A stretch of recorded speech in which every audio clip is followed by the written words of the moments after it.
আপনারা জানেন গত ৩ তারিখে পারভেজ হাসান নামে একজন যুবক হত্যাকাণ্ডের শিকার হয়।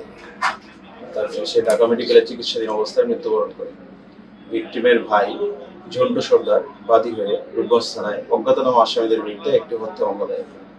হত্যা মামলা দায়ের করার পর রূপগঞ্জ থানার কয়েকটি চৌকস বিভিন্ন জায়গায় অভিযান পরিচালনা করে বিভিন্ন তথ্য উপাত্ত বিশ্লেষণ করে সিসিটিভি ফুটেজ সহ ভিকটিমের এবং সন্দেহভাজনদের সিডিআর বিশ্লেষণ সহ এই ব্যাপারে সর্বাত্মক কার্যক্রম পরিচালনা করে। পরিশেষে রূপগঞ্জ থানার দুইটি টিম একজন আসামিকে কুমিল্লা এলাকা থেকে এবং একজন আসামিকে রূপগঞ্জ থানা তারাও এলাকা থেকে গ্রেপ্তার করতে সক্ষম। আমরা আসামিদের জিজ্ঞাসাবাদ করি। আসামিদের জিজ্ঞাসাবাদে এই ঘটনাটির রহস্য উন্মোচিত হয়েছে। আমরা জানতে পেরেছি যে ভিকটিমকে ২ তারিখ সন্ধ্যা ৭:৩০ ঘটিকার সময় ব্যক্তিগত কিছু সম্পর্কের জের ধরে এখানে একটি খুবই স্পর্শকাতর সমকামিতার একটা বিষয় জড়িত আছে।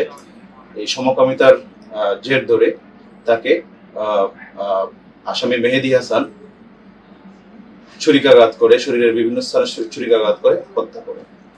ঘটনার সময় ডক্টর আরমান নামে একজন ব্যক্তি ঘটনাস্থলে উপস্থিত ছিল। আমরা দুইজনকে গ্রেপ্তার করেছি। এই দুইজনের কার কি সংশ্লিষ্টতা আছে এই ব্যাপারে দুইজনকে আমরা বিজ্ঞ আদালতে রিমান্ডের আবেদন সহ প্রেরণ করব।